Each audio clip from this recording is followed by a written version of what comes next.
Welcome, everyone. Thanks for joining us. We are very delighted to have you here.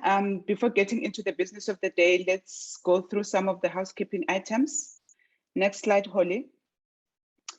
Note that this session will be recorded.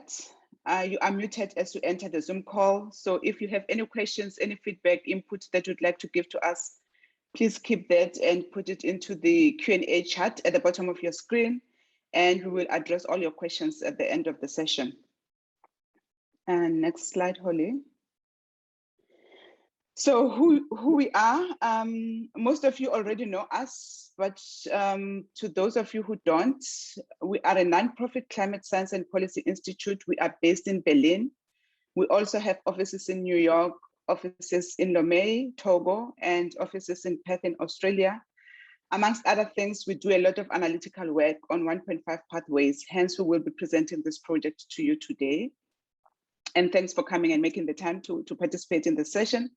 My name is Deborah Ramalope. I'm the team lead for climate policy analysis. I'm the co-lead for the 1.5 project that we will be discussing today.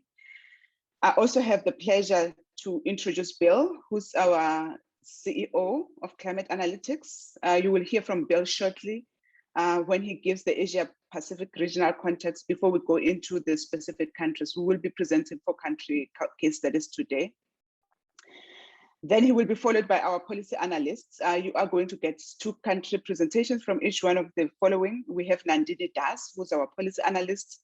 We also have Fahad here, who will be presenting on Singapore and Pakistan.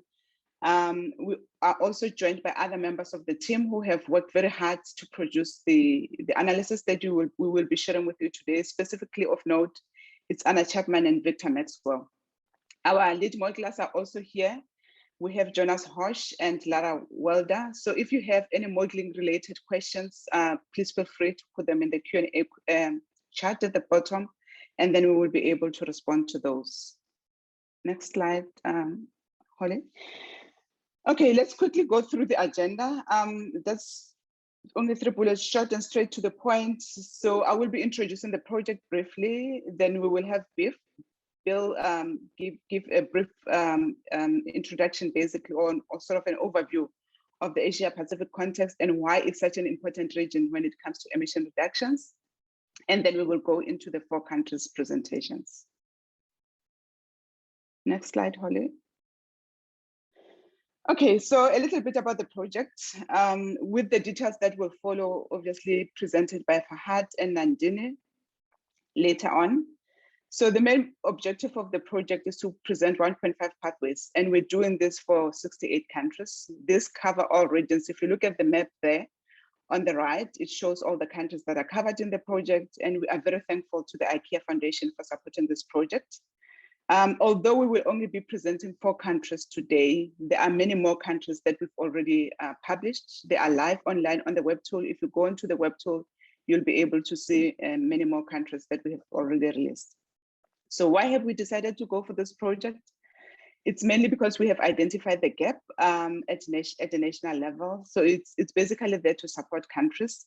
As most of you would know that there are global and regional 1.5 pathways. And although this is an important analytical piece that can support countries in development of their NDCs and long-term strategies, many countries do not have 1.5 pathways at the national level to be able to plan their policies and align their policies to 1.5 temperature limit pathway.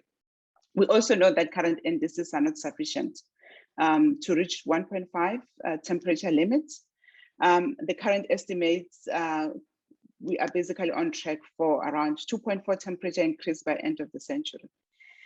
The timing, I think, is also perfect in the sense that we know that many countries are now developing their long-term strategies, and many countries are also updating their NDCs as we head towards Glasgow.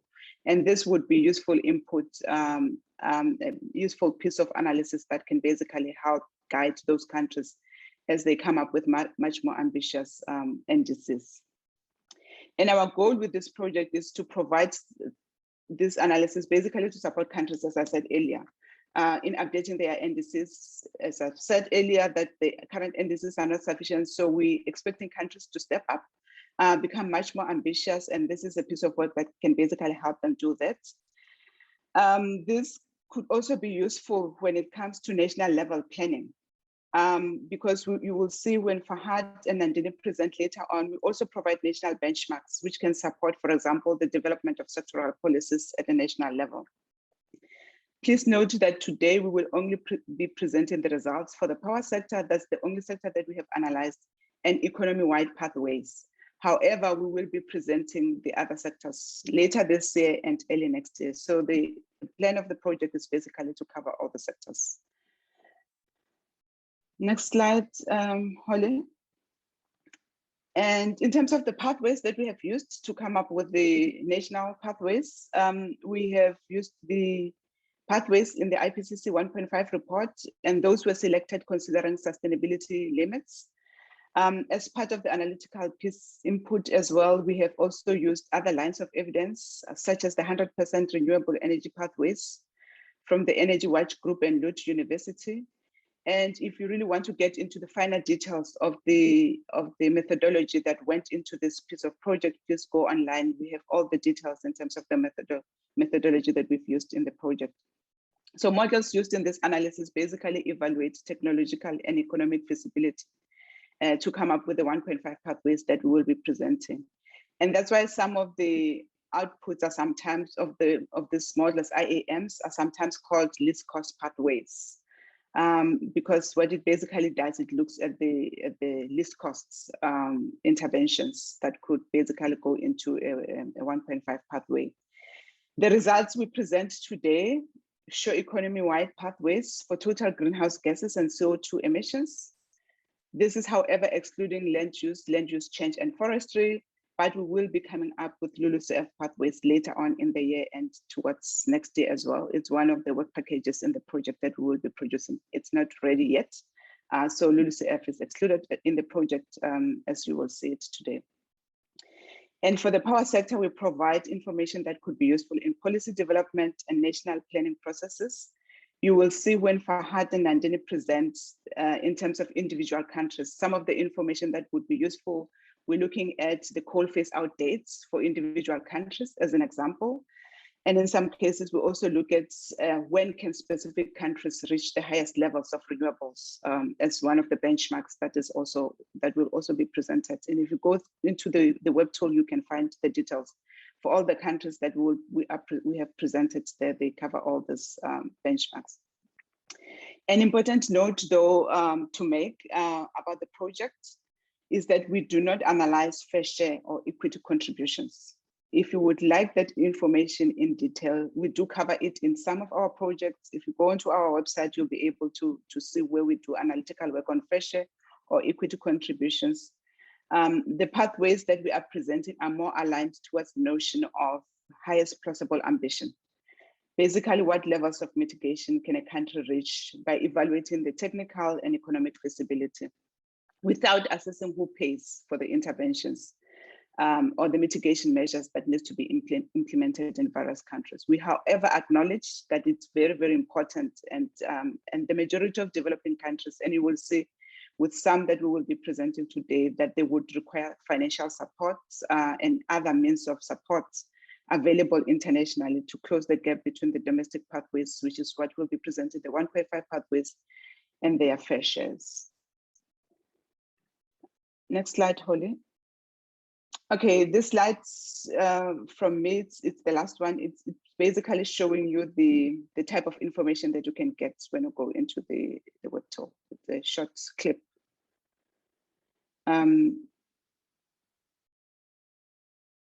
Yeah, thank you. So yeah, if you go into the website, you will get all the details about all the countries that we have released. We will be releasing more countries as they become available. For now, I think let's go into agenda number 2, which is the Asia Pacific region. Over to you, Bill.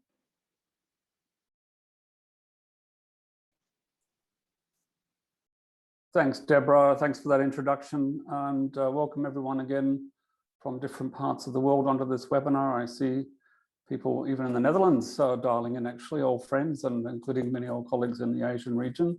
So thanks for joining this. I think what Deborah's explained, I think, is a very important project, and I'm hoping that you'll be able to give a lot of feedback today on the results that will be shown to you.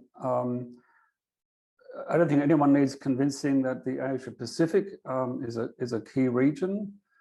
Some of the world's largest emitters, some of the world's largest economies, very large fraction of the global population is in the region as well. 27 countries in the Asia Pacific region account for over 75% of global coal generation capacity, even much higher fraction of the global coal pipeline. So it's really an important region for climate policy. Next slide, please, Holly.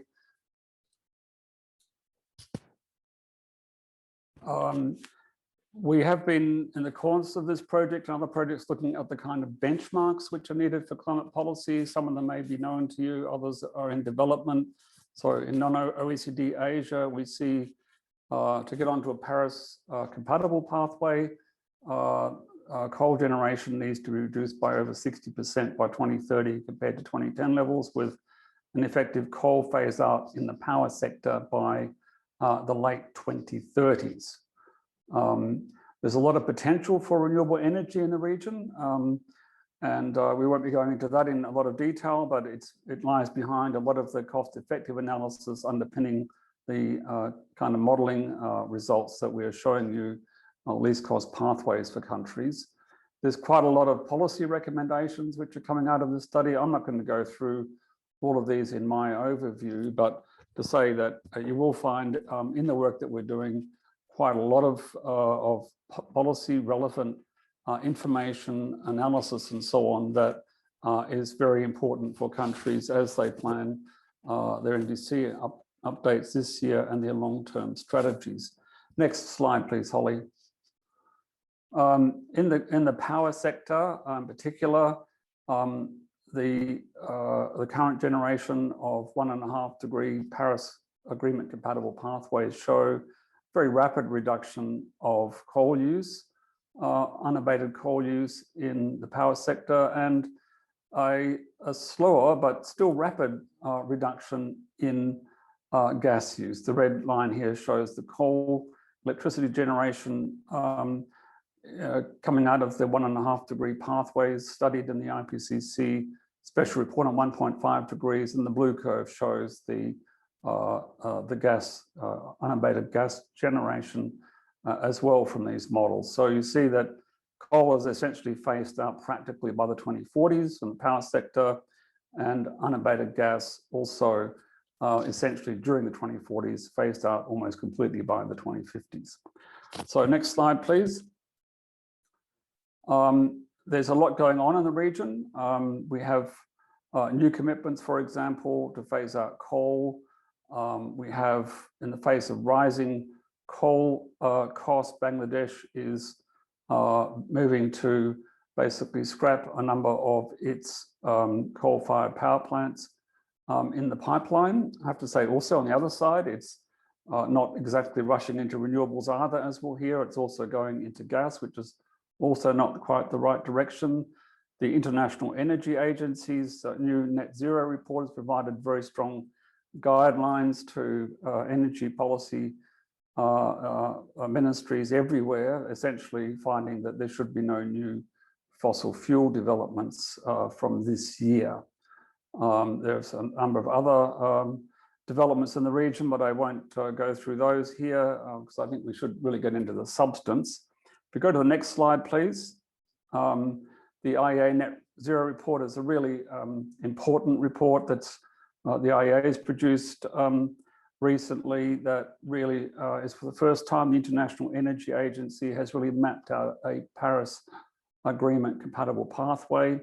For those of you following the policy debates and analyses around the Paris Agreement, a lot of the findings in the IEA report are not new to you, but they are very important and new to many policymakers outside of the climate specialist field. So not just in the power sector that I've mentioned earlier, but also, for example, the transport sector moving towards electrification of vehicles very quickly and so on. We've had a look at the IEA pathway and find that it's very close to one of the IPCC, one of the ranges of IPCC 1.5 degree compatible pathways. So it really fits in the Paris compatibility scenario literature very well. Next slide, please. I think what's really important are the new data on renewable energy. The International Renewable Energy Agency report released just a few weeks ago actually shows that globally renewable energy generation is becoming the most economic choice for new power capacity. We're seeing new solar and wind projects everywhere, increasingly undercutting existing coal-fired power plants. That's new solar and wind projects matched with modern batteries or other storage capabilities. And so the overall result is that system costs or power development system costs in countries can be quite radically reduced by avoiding continued investment in coal, sometimes by even shutting down coal and replacing it with new renewables. Next slide, please. So as we just begin to go into the main part of this webinar and look at the actual results, it's really important to reflect upon the progress that has been made under the Paris Agreement that we've mentioned very strongly here, and we'll be going through it in each country case, Paris Agreement compatible pathways. For many of us working in the field of climate change, often it seems that not much progress is being made, but if we stand back and look at where we've come from the last decade, in particular since the Paris Agreement, I think this figure captures it very well. It's a figure which the Climate Action Tracker produced to map out where we've come from since Paris. But here we show two figures. One, the country's pledges and targets, which is the grey solid line across the figure here, and the blue line is the figure that describes current policies. And you see that in Paris, there was a bit of a dip in the promises that countries were making, leading towards a temperature outcome if all pledges in Paris were fully implemented of around 2.7 degrees. Current policies at that time were equivalent, if continued throughout the century, to over 3.5 degrees warming, a real disaster. In the last few years, we've seen the blip from the Trump administration, but it does turn out to be a bit of a blip, actually. We've seen current the pledges and promises put forward by countries now pushing us back, as Deborah's already referred to closer to 2.5 degrees before we consider the net zero commitments put forward, and actually down towards 2 degrees, actually, if you count in the net zero commitments actually made if they were fully implemented. In terms of what's going on in the real world, we see the effect of implemented policies has improved. It's nowhere near enough. It's still 2.8, 2.9 degrees at the global level over this century if this pattern continues. But you see there's been a significant improvement since Paris. So what that tells us is that we have an awfully long way to go before we get towards the 1.5 degree limit. But we also can see that there are signs of positive progress. And that's actually why we're doing this project, is to help countries think about the ways in which they can increase their ambition. And as Deborah said, in the case of developing countries, what kind of support they need to be demanding from the wealthier countries to get onto the pathways that we're going to be showing. So with that, Holly, I would like to hand back to Deborah to go lead into the experts who are going to develop the country overviews. Thanks.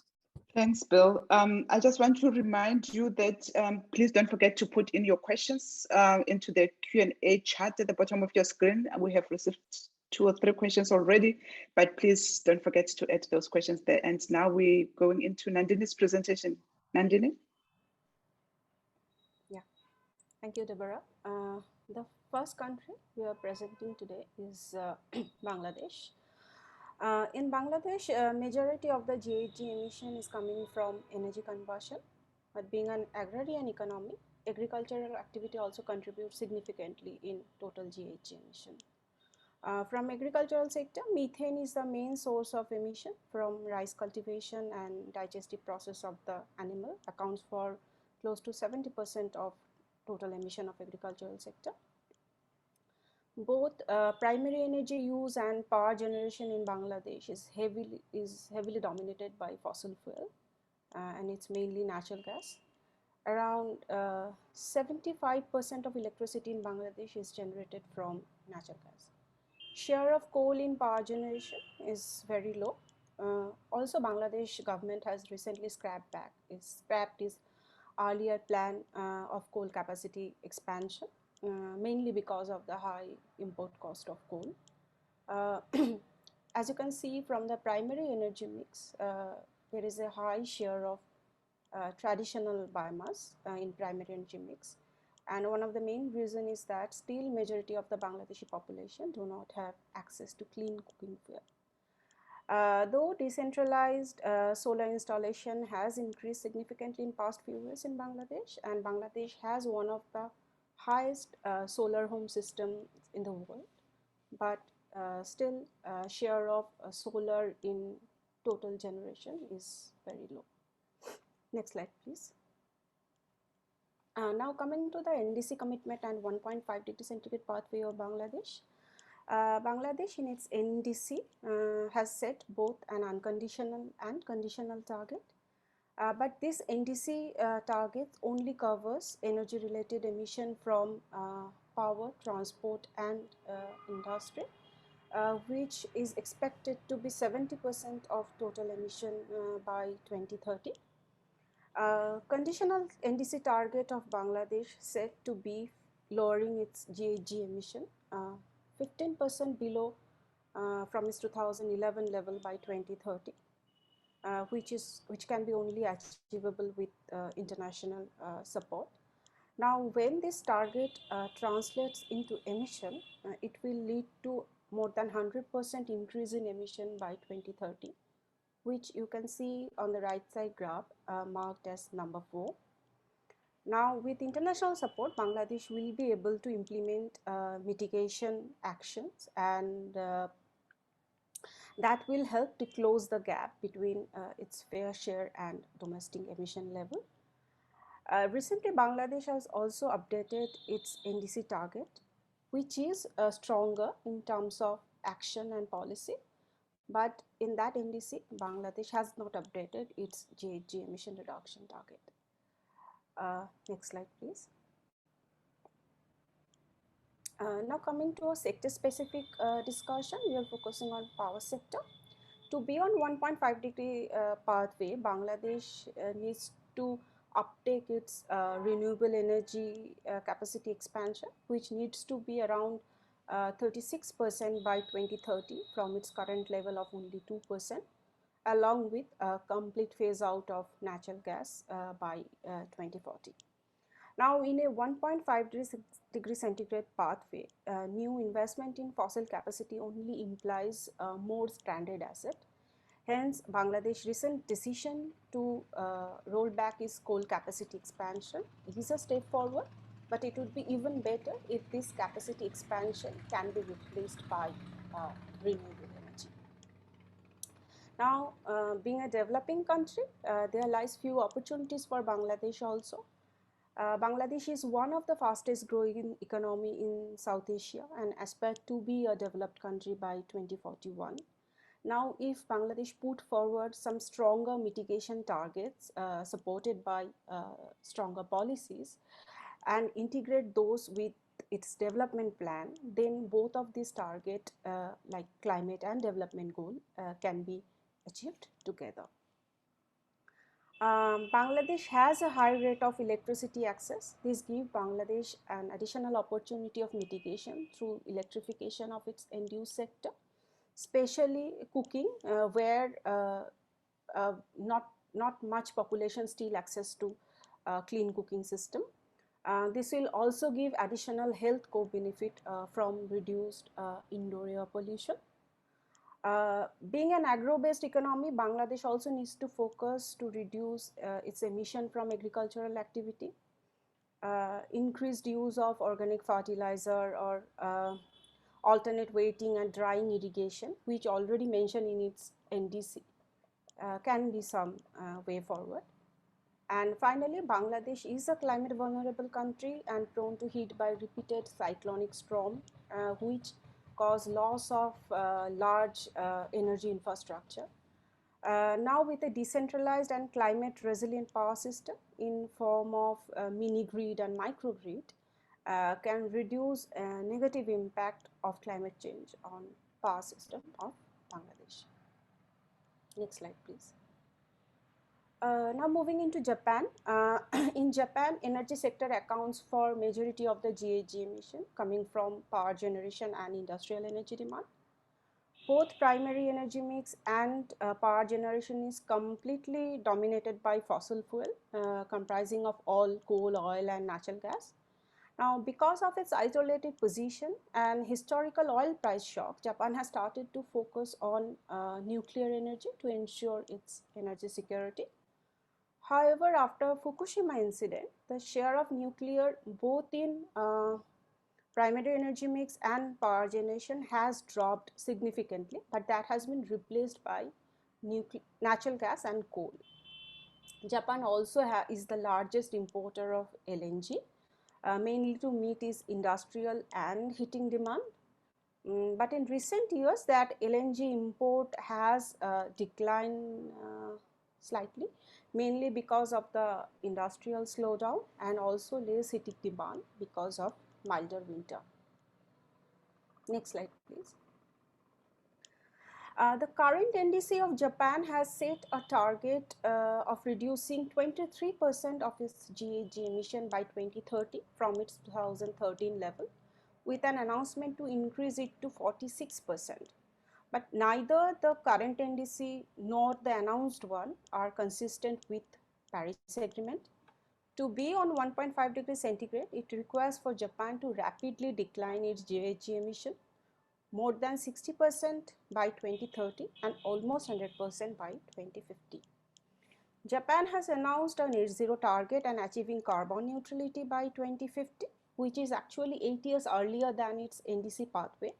But these targets are needed to be supported by some near-term policies and action. Japan needs to put forward some stronger targets, especially for renewable energy deployment. Under current policy projection, only half of the 1.5 degrees centigrade benchmark can be achieved by 2030. Also, being a developed country, Japan needs to provide substantial support to the developing countries to close the gap between their national pathway and fair share. Next slide, please. Now coming to the power sector of Japan, being an island country and industrialized economy, two major challenges for Japan's energy policy is energy security and energy efficiency. After Fukushima incident, coal has steadily expanded in power sector of Japan. Although government has announced phase out of inefficient coal plants, still a quarter of electricity in Japan generated from coal. Now, for Japan to realize its Paris goal, it is critical that the country should decarbonize its power sector completely. At the same time, electrification of the end-use sector even faster. To achieve a high uptake of renewable energy, Japan needs to put forward stronger targets, also phase out of coal and natural gas by 2030 and 2040 respectively. Being an industrialized country, improved energy efficiency is an important intervention to reduce emission from energy combustion. Also, land scarcity is an important challenge for Japan's renewable energy expansion, but there lies opportunity in form of rooftop solar and offshore wind for power sector, and ammonia and hydrogen as industrial fuel. Now passing to Pakistan, to Fahad. Thank you very much, Nandini. So for Pakistan, Pakistan is one of the most vulnerable countries to climate change in the world, with receding snow and glaciers in the north, flooding during the monsoon season, droughts in the southern part, and heat waves in the coastal regions pose some of the greatest climate-related challenges hampering the economic development of the country. Pakistan has a total population of approximately 220 million, with per capita GDP of around $1,200. As you can see on the slide, the two main sectors which accounts for the bulk of the country's emissions are energy and the agriculture sector, with contribution of 47% and 42% respectively. Energy sector emits mostly carbon dioxide, while agriculture sector, which has a share of share of almost 18% in the country's total GDP, and provides livelihood to almost 45% of its labor force, emits mostly methane and nitrous oxide. Further, you can see that Pakistan has a diversified energy mix, but fossil fuels make up around 60% in both primary energy and more than 60% in electricity generation sectors. The government's current plans to expand electricity generation capacity rely heavily on the building of new coal-fired power plants, and thus place the country on the path towards even higher CO2 emissions, energy dependency, and stranded assets risk. While the country has plans to increase its coal power capacity, the Prime Minister of the country has recently announced a moratorium on new coal-fired power plants. But it is yet to be determined how this will affect the coal capacity currently under various stages of planning and construction. This brings me to the next slide, which provides 1.5 degree centigrade emission trajectory for the domestically for the country. In its NDC, the government of Pakistan indicated an exponential increase of GHG emissions to occur for several decades after 2016 before any decrease in emission would be realized. The business as usual scenario used as baseline for its NDC target predicts an almost 300% increase in emissions from 2015 to 2030 with a target of 7% GDP growth per year. However, Pakistan's 2016 NDC targets a conditional emission reduction of 20% below business as usual, which amounts to an increase of about 206 to 225% above 2015 levels in 2030, which can be seen in the figure shown by number 2 on the right-hand side of the slide. And in order to achieve 1.5 degree centigrade compatible domestic emission pathway, Pakistan requires a reduction of 30 to 48% below 2015 level by 2030 and 66 to 71% by 2030, while meeting the growing energy demand. As it can be seen from the schematic on the right-hand side of the slide, the beige line represented by number 3 shows the reduction of almost 250% from 2030 levels for the country in order to be compatible with the 1.5 degree centigrade pathway. International support has been identified as a key enabler to achieve this target. The remaining emissions are needed to be balanced by negative emissions. In this regard, the current government has already taken some measures, such as by launching a 10 billion tree afforestation campaign. It is also, I would like to highlight that the government in the previous tenure, when it was ruling one province of Pakistan, that already successfully planted 1 billion tree in one of the provinces of the country. This brings me to the next slide, which talks about power sector transformation in order to achieve 1.5 degree centigrade compatible pathway. Pakistan targets to increase the share of renewable energy by 30% and large-scale hydro by another 30% by 2030. 1.5 degree centigrade compatible pathways have renewable energy contribution of 48 to 85% of power generation by 2030 and 65 to 100% by 2050. However, carbon capture and storage is not a viable option, mainly due to the economic reasons. 1.5 degree centigrade compatibility would require power sector to decarbonize by around 2036 to 2038. Decarbonization offers opportunities and developmental benefit. For example, new green industry for job creation. It is already reflected in the afforestation project in Pakistan, which I just mentioned. Moreover, cheaper electricity, which in turn would result in ease of burden of circular debt, as well as import bill. Moreover, it has multiple health benefits and can decouple emissions from economic development. We have recently seen the incident of fog, which is attributed to the pollution, mainly from the power sector, which just brought some of the very important city, the biggest city of the countries at standstill during the winter. So after Pakistan, I will move on to Singapore. Next slide, please. Yeah.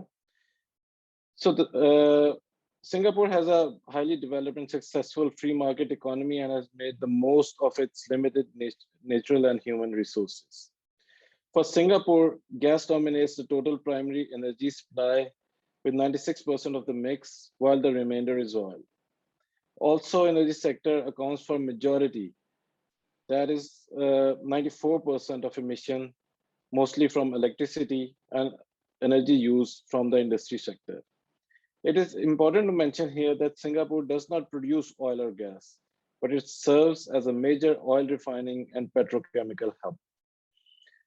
Talking about the power sector comprises of 96% of natural gas, 2% renewable energy, which is mainly the biomass, and with only 1% coal, which could be phased out without delay. Country's low emission development strategy focuses on natural gas in the short term, which might have repercussions in the form of stranded asset risk, job losses, and economic disruption, as well as dependency of gas prices dependent on international market, thus resulting in energy and economic insecurity. Next slide, please. Thanks. In March 2020, Singapore updated its NDC by changing its intensity target to an absolute target of 65 metric ton of carbon dioxide equivalent per year by 2030, which amounts to almost 24% increase above 2015 levels. Moreover, Singapore's NDC also mentioned a target of net zero emission in the second half of the century and halving its GHG emissions to 32 metric ton of CO2 equivalent per year by 2050. Our analysis show that 1.5 degrees centigrade pathway would require Singapore to almost reach zero GHG emissions or a 98% reduction below 2015 levels by 2050. Furthermore, decarbonizing the energy sector will drive down CO2 levels, particularly in the energy combustion. Next slide, please. Okay, so in order to transform power sector, Paris-compatible pathways require Singapore to accelerate renewable energy uptake from 2% of the current power mix to 8 to 13% in 2030 and 95 to 97% in 2050.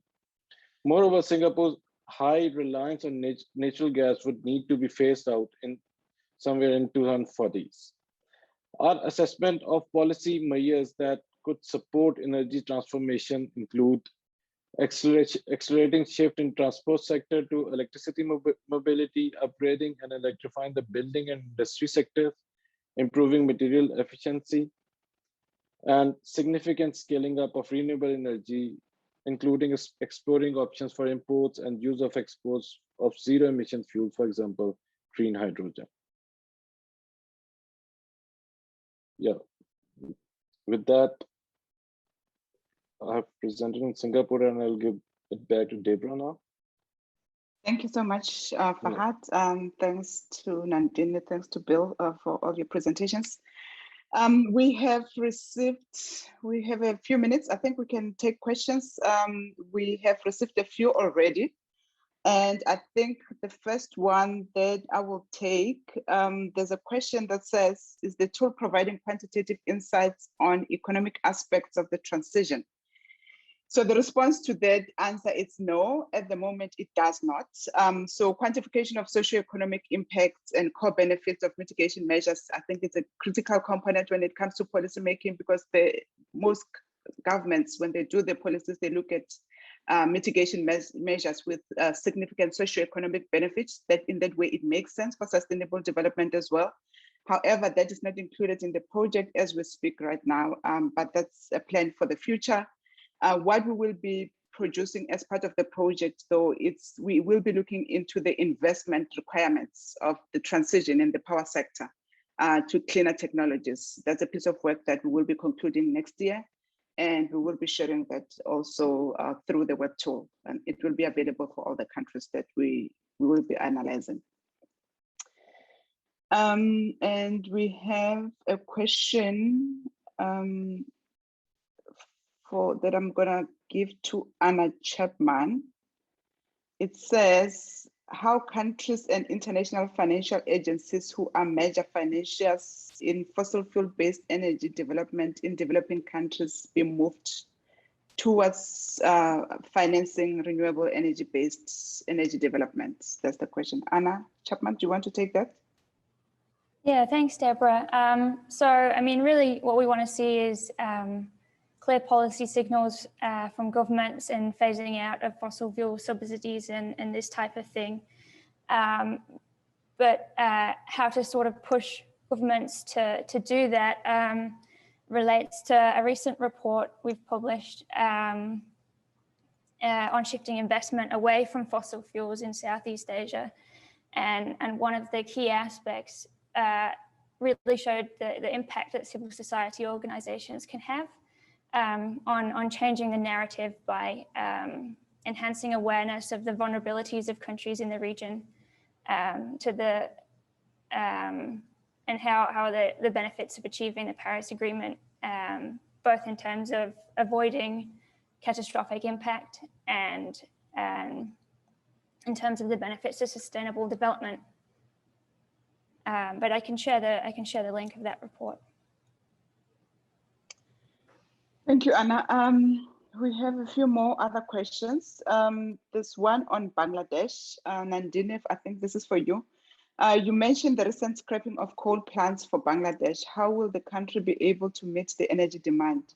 Is it planning on deployment of natural gas? Actually, Bangladesh is, replacing coal with actually natural gas. So, which will again increase the gap of Bangladesh emission level from its 1.5 degree pathway. So, as like recent IRENA report has shows that the cost of renewable energy actually has declined significantly globally, and also like recent 8th five-year plan of Bangladesh and the solar roadmap between 2021-2041 of Bangladesh. This has provided some guideline how renewable energy capacity can be increased in Bangladesh. So Bangladesh, it would be better if Bangladesh replace this proposed capacity expansion instead of natural gas with renewable energy. Okay, thank you. Moving on, there's one question, Lara, I would like you to take this one in terms of the sector that we will be covering. It says, on which sectors can we expect information over the course of the project? Yeah, thank you, Deborah. Currently, we are considering and providing general information about emissions in the energy sector, the industrial processes sector, the waste sector, the agricultural sector, the energy sector. And we are also providing information about primary energy consumptions and how electricity is provided in the power sector per fuel. Over the next year, we will also provide more detailed information about the fuel consumptions and emissions in the transport sector, but also in the building sector and the industry sector specifically. And we are furthermore working on a methodology to provide information about emissions in the LULUCF sector, that is the land use change and forestry sector. Thank you. Thanks, Lara. Another similar one, which I'm gonna give over to Jonas. Jonas, I think this one is linked to the scenarios that we have considered in our modeling. How does the 1.5 consider the difference between 1.5 between developing and developed countries? Thanks for the question. Hello. So the pathways we are providing in the 1.5 Pathways Explorer are based on integrated assessment models that situation in countries as of now and as is expected for the near future into account for developing an outlook over the next century. An outlook that is the most cost beneficial development. So it is important to keep in mind that the pathways we are presenting are showing a highest plausible ambition for each country. And so for developing countries depend crucially on financial support for their implementation. Okay, I think we have the second last question at the moment. It's one that deals with the fair share bill. If you would like to take this one. It says countries analysis provided here seems to focus solely on least cost approach. How do equity aspects fit into this analysis? Yeah, actually, that's a really, really fundamental question. Obviously, for the richer countries have to do all the mitigation actions. They get down to the 1.5 degree pathway, own resources.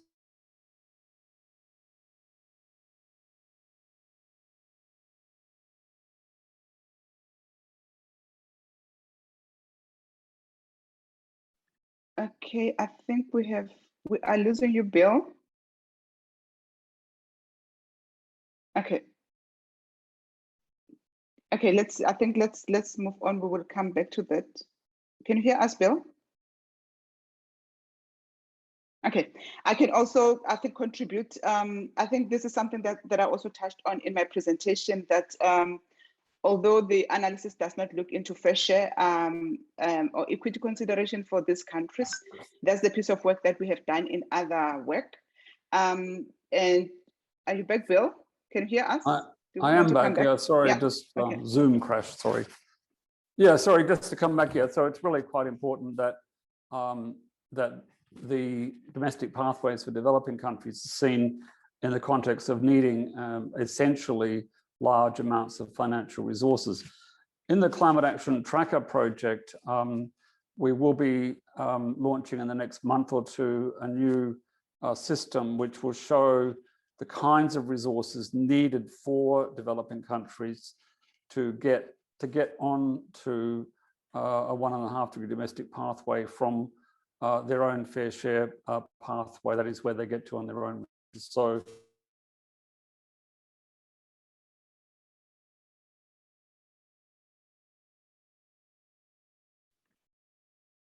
looking at this issue, and will provide a lot more granularity about this than we've ever been able to provide in the past. Okay. Thanks, Bill. I think what Bill was trying to say there is that we have another project that goes into the final details in terms of the fair share and the domestic pathways, which will be released soon for the countries that we track. And we will have the details there. Okay, I have another question on Singapore. Singapore has limited space in terms of renewable deployment. How does this play a role for the country to get on board the 1.5 pathway? Anna Chapman. Yeah, thanks, Deborah. So Singapore need to assess a number of options to accelerate renewables, such as urban solar, regional integration, and importing zero emissions fuels such as green hydrogen. So green hydrogen imports in the future could decarbonize the power industry and transport sectors. And the Singapore low emissions development strategy includes considering low carbon hydrogen, but this really needs to focus on green hydrogen. In terms of regional interconnection, there's companies such as Sun Cable, who are planning a solar farm in Australia, and then this transmission system of undersea cabling that has the potential to power 1/5 of Singapore's energy needs. So there's options such as that. And then there's also Southeast Asia, which with a really huge renewable energy potential that can be traded within the region or exported. So there's a few options for Singapore to look into there. Okay, thank you, Anna. We also have another question in terms of what's covered in the models. Lara, can we find in the tool the efforts needed by sectors per region for the whole world? And further to the question, it says the dispatch between countries has been led by least cost logical. Basically, I think it's he or she's trying to ask whether it's logical to go for least cost analysis. Concerning the first question, so we do provide the effort for each sector on a national level, on a country level, and that for the different sectors I mentioned, and also more sectors which will be coming up in the future. Concerning the least cost logic, so yes, they are based on the cost logic, as the integrated assessment models we are using are very robust tools to provide information about this, and this is how they are constructed. Thank you. Thank you, Lara. We have the last question. It says, are there any prospects for regional power grid integration for Japan, Bangladesh, or Pakistan, as was mentioned for Singapore? Victor, I'm going to give this to you.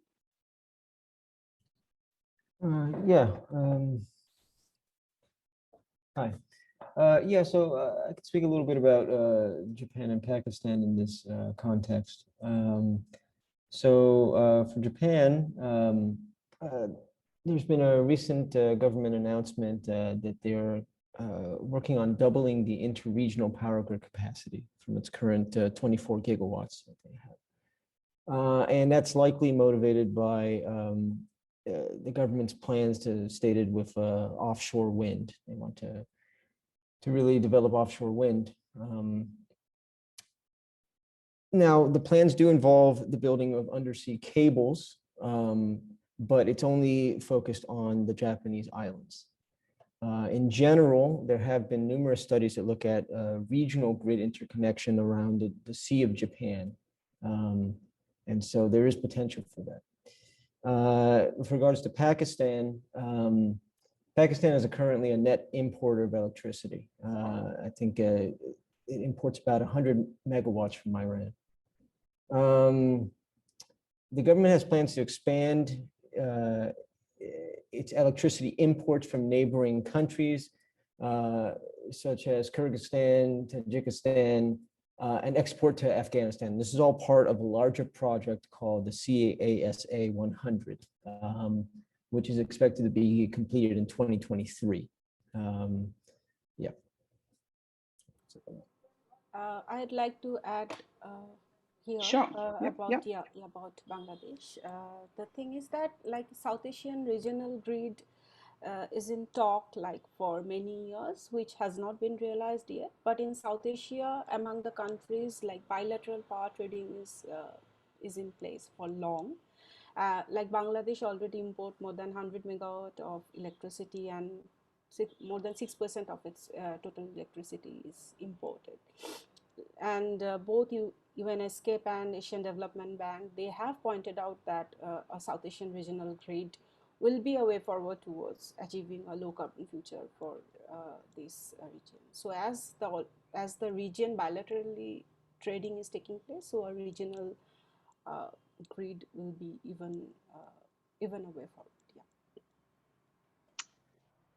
Okay, on that note, thank you so much, Nandini. I think we have come to the end of the webinar. I would like to thank you for your participation. Thanks for taking the time and participating. So the whole purpose of these webinars, this is the second one. We've had the Africa one last week, and we will be going into other regions as we release more countries. So the whole purpose is basically to try and get your feedback.